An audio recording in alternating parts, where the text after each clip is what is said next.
મેં સખ્યા ક્લિનિકમાં આવ્યો છું.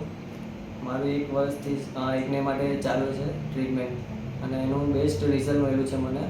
અને હું મારા ફેમિલી અને મારા ફ્રેન્ડને રિકમેન્ડ કરું છું કે એકવાર આની મુલાકાત લે અને એની સ્કિન અને અધર કોઈ પ્રોબ્લેમ એને બતાવવી જોઈએ. બેસ્ટ રિઝલ્ટ માટે મેં સખ્યાને 5 સ્ટાર આપીશ ક્લિનિક માટે. ઓકે.